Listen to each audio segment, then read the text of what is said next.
Press club কলকাতায় স্রোতস্বিনী প্রবহমান অভয়া অবলম্বনে গ্রন্থ উন্মোচন। তরুণ বিশ্বাস, কলকাতা। ডক্টরস ফর ডেমোক্রেসির উদ্যোগে 17 এপ্রিল শুক্রবার 2026 প্রেসক্লাব কলকাতায় প্রকাশিত হল স্রোতস্বিনী প্রবহমান অভয়া আন্দোলন নামক সংকলন। এই উপলক্ষে চিকিৎসক, আন্দোলনকারী, সাংবাদিক ও নাগরিকেরা সমবেত হন।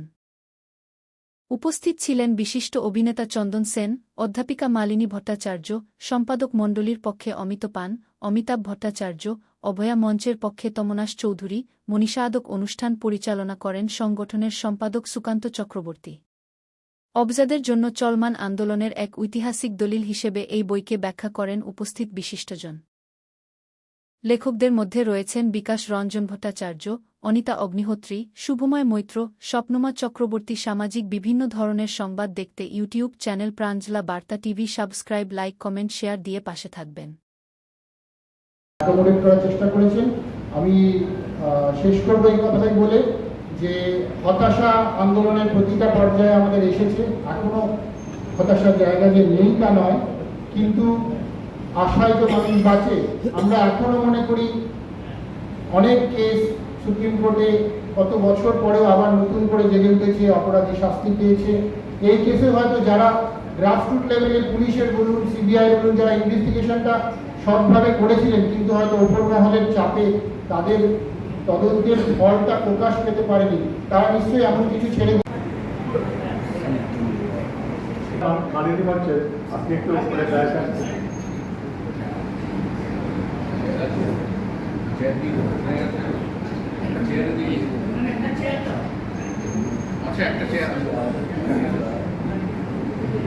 আমাদের সংগঠন ডক্টর ফর ডেমোক্রেসি ডাক্তারদের একটা ছোট আমরা বিরাট বড় সংগঠন হই জানবে এবং তারা বিশ্বাস করবে এই 2024 সালের 9ই আগস্টের পর পশ্চিমবাংলায় কিছু মানুষ ছিল যারা সিদ্ধারা সোজা করে বলেছিল উই ডিমান্ড জাস্টিস। এই বলে আপনাদের আমার কথা শেষ করি। অনেকেই এসছেন, তার মধ্যে আমাদের এই সংগঠনের লেখকরাও এসছেন। আমাদের সংগঠনের অন্যতম লেখক অভিনেতা চন্দন সেন, তিনি আজ আমাদের মধ্যে আছেন। তাকে আমরা কতগুলি প্রশ্ন করেছিলাম এবং সেই প্রশ্নের উত্তর তিনি দিয়েছেন। আজকে সংকলনে সেই প্রশ্ন এবং উত্তর শব্দই এখানে সন্নিবেশিত হয়েছে। আমি অভিনেতা চন্দন সেনকে এসে বিচারটা বলার জন্য মনে হয় প্রত্যেকের ব্যক্তিগত রাজনৈতিক মতামত থাকবে, রাজনৈতিক মতামত থাকাটাই স্বাভাবিক, কিন্তু সেই রাজনৈতিক দলের প্রতি দৃষ্টিভঙ্গিতে একটা কোথাও নিজস্ব ভাবনা চিন্তার প্রতিফলন হওয়া দরকার। আমি হতে পারে যে আমি একটি রাজনৈতিক দলের সমর্থক, কিন্তু সেই রাজনৈতিক দল যদি কখনো কোনো রকম ভুল করেন, তাহলে আমার কথা বলার মতো অধিকার তৈরি করতে হবে এবং সেটাকেই আমি মনে করি আমার নাগরিক হিসেবে আমার অধিকারের অন্তর্ভুক্ত হয়ে পড়ে। এই মুহূর্তে ভারতবর্ষ এক সাংঘাতিক অবস্থার মধ্যে যাচ্ছে, বিশেষ করে এই আন্দোলনের সঙ্গে তার যোগাযোগ আছে। আপনারা সকলেই জানেন যে জাস্টিস ফর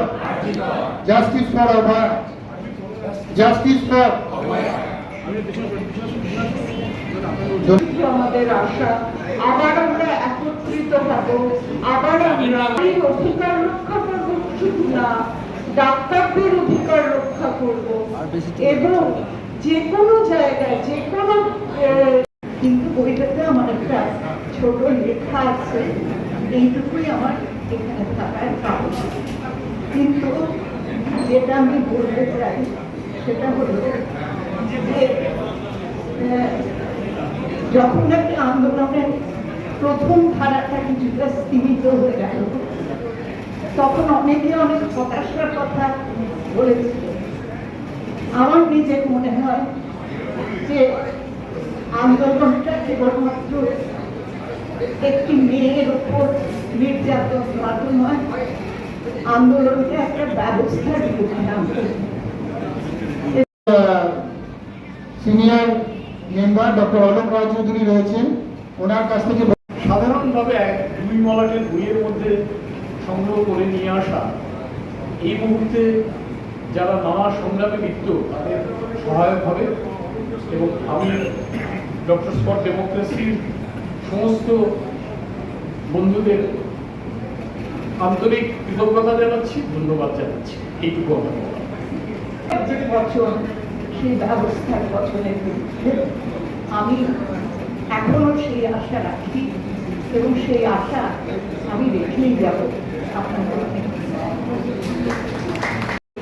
মানে ব্যর্থ হয়েছে, কিন্তু ব্যর্থ হয়নি তার প্রমাণ যে মানুষ বলছে যে এটাতে কিছু হয়নি। তার মানে মানুষ জানে যে মানুষকে অন্তত অভয় আন্দোলনকারীরা বোঝাতে পেরেছে যে এই যেটা বিচার হয়েছে, সঞ্জয়কে ধরা হয়েছে, এটা যথেষ্ট নয়। এইটা কিন্তু অভয় আন্দোলন হলে ভালো নয়। তিনি আমাদের এই সংকলনের শুধু প্রুফ দেখে দিয়েছেন তা নয়, তার একটা অন্য পরিচয় আছে।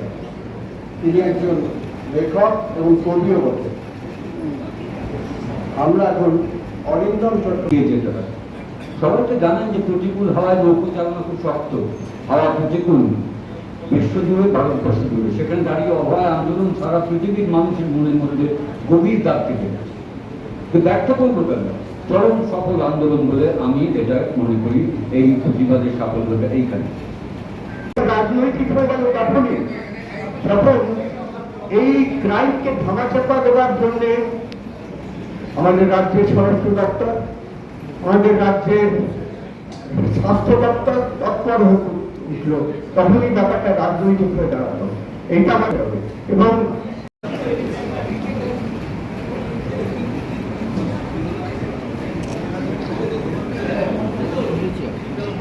সংগঠিত আন্দোলন এখনো পর্যন্ত কোনো উদ্যোগ নেয়নি যে একে ছবিটাকে করার। সেখানে ডক্টরস ফর ডেমোক্রেসি আমার নিজের সংগঠন। এই গণতন্ত্রহীনতা তার বিরুদ্ধে এটা তৈরি হয়েছিল এবং আমি একজন মেডিকেল প্রফেশনাল হিসেবে বর্তমানে এই যেটা মনে করি ভারতবর্ষের সব থেকে বড় এই শত্রু এই সময় অসহিষ্ণুতা, বিরুদ্ধ মতকে আমি সহ্য করব না। এই সামগ্রিক আঙ্গিকে এই ছবি তৈরি আপনারা দেখে যদি মনে করেন তাহলে অন্যদেরকে দেখার জন্য বলবেন। আমাকে এই সুযোগ করে দেওয়ার জন্য আপনাদের সামনে বলার আমি ডক্টরস ফর ডেমোক্রেসি নেতৃবৃন্দের কাছে অসীম কৃতজ্ঞতা প্রকাশ করছি। নমস্কার। কিন্তু সেই নামগুলো আমাদের কিন্তু হৃদয়ে এসে বেঁধে, কারণ আমরা জানি যে এই নামগুলো এমনই মানুষদের যাদের গল্পগুলো জেনে আমরা বুঝতে পারি আমরা এমন একটা সমাজে বাস করছি যেখানে নারীর নিরাপত্তা নিশ্চিত নয়, যেখানে ন্যায় বিচার বিলম্বিত হয়, যেখানে দুর্বল হলে সে অস্বীকার করা হয় এবং সেটা আমরা দেখেছি। এবং এই বইটা করার জন্য তাদের ধন্যবাদ। আর অনেক কথা হয়েছে, আমি আর কিছু বলছি না। আমাকে বলতে দেওয়ার জন্য আপনাদের অভিনন্দন জানিয়ে সবথেকে ধন্যবাদ জানাই। ডক্টর ফর ডেমোক্রেসি যে 2013 সাল থেকে গণতন্ত্রের জন্য লড়াই করে যাচ্ছে, সমস্ত গণতান্ত্রিক আন্দোলনের সময় ডাক্তারদের উপর যে কটা অত্যাচার হচ্ছে সেই জায়গায় কিন্তু ডক্টর ফর ডেমোক্রেসি দাঁড়িয়েছে, চেষ্টা করেছে। আমরা নিশ্চয়ই আবার চেষ্টা করব এবং সেই অভয় আন্দোলনকে আবার করে তুলতে হবে। এই কথা বলে আমি সুকান্ত আমাদের সেক্রেটারি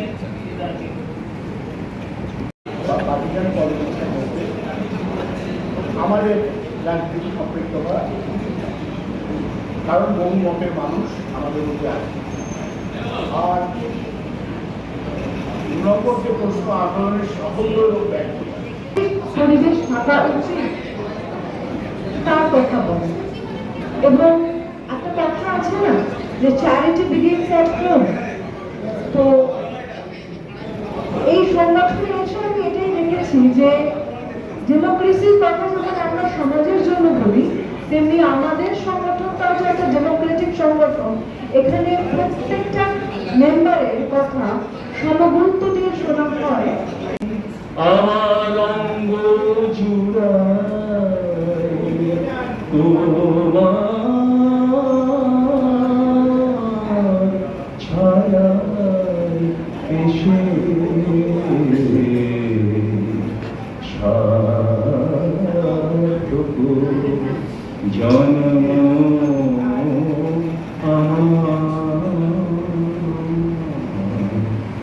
আন্দোলন যে গত 2 বছর প্রায় হতে চলল, সারা পৃথিবী জুড়ে যে আলোড়ন তুলেছে, সেই অভয় আন্দোলনের কথা একটা ঐতিহাসিক দলিল হিসাবে একটা বইয়ের আকারে অভয় আন্দোলনে যারা ছিলেন সেরকম বিভিন্ন মতাবলম্বী মানুষ, তার মধ্যে চিকিৎসক, ডাক্তার কম, সাধারণ মানুষ বা সমাজের যারা বিশিষ্ট মানুষ তারা বেশি, তাদের সকলের মতামত এবং আত্মসমালোচনা, মানে এই আন্দোলনে আমরা কি করতে পেরেছি, কি করতে পারিনি, আরও কি করতে পারলে ভালো হতো, সেই সব কিছু নিয়েই আমরা একটা সংকলন করেছি এবং সেই সংকলনটা প্রকাশের জন্য আজকে আমরা এখানে সমবেত হয়েছি। এটা বলবো আর কি। আচ্ছা, নমস্কার। আজকে আমরা প্রেস ক্লাব কলকাতাতে একটি অনুষ্ঠানের আয়োজন করেছি ডক্টরস ফর ডেমোক্রেসির তরফ থেকে। এটা হচ্ছে অভয়া সংকলন আমাদের সংগঠনের তরফ থেকে, সেটার প্রকাশ। এটার উপরে বিগত 1.5 বছরের আন্দোলন এবং তার প্রতিফলন, যা যা আমাদের গদ্য পদ্য বিভিন্ন যে লেখা আমরা সংগ্রহ করেছি, সেগুলোকেই আমরা এখন একসঙ্গে নিয়ে প্রকাশ করেছি। আজকের অনুষ্ঠানে লেখক যারা এর মধ্যে ছিলেন তারা অনেকেই উপস্থিত ছিলেন, তারা মতামত রেখেছেন এবং আরও অনেক সাধারণ মানুষ যারা এই আন্দোলনের মধ্যে ছিলেন তারাও তাদের ভাব ব্যক্ত করেছেন। আগামী সময়ে আর কি কি দেশে যতদিন ধরে মহিলাদের প্রতি অত্যাচার হবে, শুধু রেপ, গার্হস্থ্য হিংসাও এক ধরনের হিংসা, সুতরাং যতদিন ধরে সেটা ঘটবে ততদিন ধরে এই আন্দোলনও তার সাথেই যুক্ত হবে। এই আন্দোলন সেভাবে থেমে যাবে না। ঠিক যেমন সেই সময় আমাদের কৃপাখালীর মেয়েটিকে যেভাবে মেরে ফেলা হলো, বাচ্চাটিকে, সেটাও তখন এই আন্দোলনের অংশই হয়ে উঠেছিল। তেমনি সারা ভারতবর্ষে এই মুহূর্তে যতজন মহিলা আক্রান্ত হচ্ছেন, অত্যাচারিত হচ্ছেন, তাদের প্রত্যেকের সঙ্গে এই আন্দোলন যুক্ত। আপনি এক প্রশ্ন তুললেন